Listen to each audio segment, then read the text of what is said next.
কে রে তো ডরান আপনারা? কোরআনের বাইরে কথা বলছে না, কোন সাইকুল হাদিস থাকলে লই আনি কেন?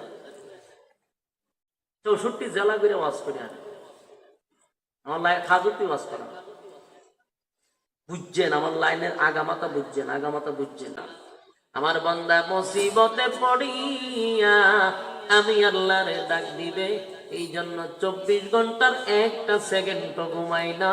কিন্তু আফসোসের ব্যাপার হলো মুসিবতে পইরাও বান্দা আমারে ডাক দেয় না, মুসিবতে পইরা হে ডাক দেয় জড়ারে লেংটারে।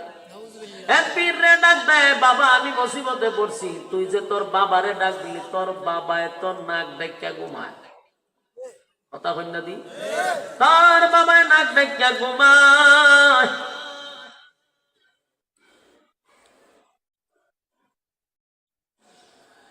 এত কিছু করলে আমরা মাহফিল কেড়ে করা, এত ভয় পাইলে মাহফিল কেড়ে করা। আমি কি কোরআনের বাইরে কথা বলতেছি? একটা কথা কোরআনের বাইরে করছি? এমন কোন মার ফুট আছে আমার এখানে একটা ভুল ধরতো লইয়া আমার কাছে, দুধ খাইয়া তাকে মার গড়ে, তাহলে আমার সামনে লইয়া যে একটা ভুল এখানে ধরতে পারে কিনা। কে রে তো ডরান আপনারা? কোরআনের বাইরে কথা বলছি না, কোন সাইকুল হাদিস থাকলে লইয়া আনি কেন?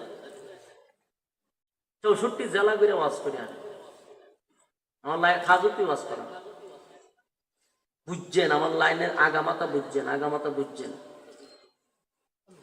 কথাগুলি মনোযোগ দিয়ে আছে। আল্লাহ রাব্বুল আলামিন বলেন, আমি ঘুমাই না তুই আমারে ডাকার জন্য, কিন্তু বান্দা তুই মুসিবতে পইরা যদি অন্যরে ডাকস, আমি আল্লাহ বড় কষ্ট পাই। বলুন আল্লাহ কয় কারে ডাকবার কথা? কিন্তু আমরা যদি বিপদে পইরা মানুষের শরণাপন্ন হই, তাহলে আল্লাহ কষ্ট পায়নি? হ্যাঁ, কষ্ট পায়নি।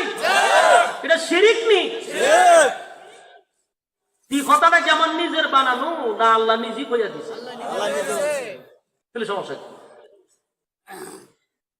আল্লাহ রাব্বুল আলামিন বলেন, মুসিবতে যখন পড়বি তখন আমারে ডাকবি। যেমন ইউনূস পয়গম্বর মাছের পেটের ভিতরে গিয়া কি কোনো ফেরেশতারা ডাকছিল?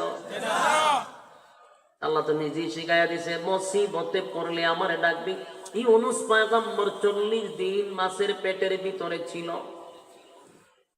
একদিন শুনে সাগরের তলদেশ থেকে জিকিরের আওয়াজ শোনা যায়, কিন্তু ভাষা বোঝে না, গুনগুনি জনজনি আওয়াজ। চিন্তায় পড়ে গেল, এই কিসের আওয়াজ সাগরের তলদেশে? জিবরাইল আলাইহিস সালাতু ওয়াস সালাম মাছের পেটের ভিতরে গিয়া জিবরাইল আলাইহিস সালাতু ওয়াস সালাম বলেন, ইউনূস পয়গম্বর আপনি কি চিন্তা করেন? ইউনূস পয়গম্বর কয়, ভাই আমি তো মাছের পেটের ভিতরে সাগরের তলদেশে, কিন্তু এত মজার আওয়াজ আমি কোনোদিন শুনি না। কিসের আওয়াজ আমি একটু জানতেও চাই।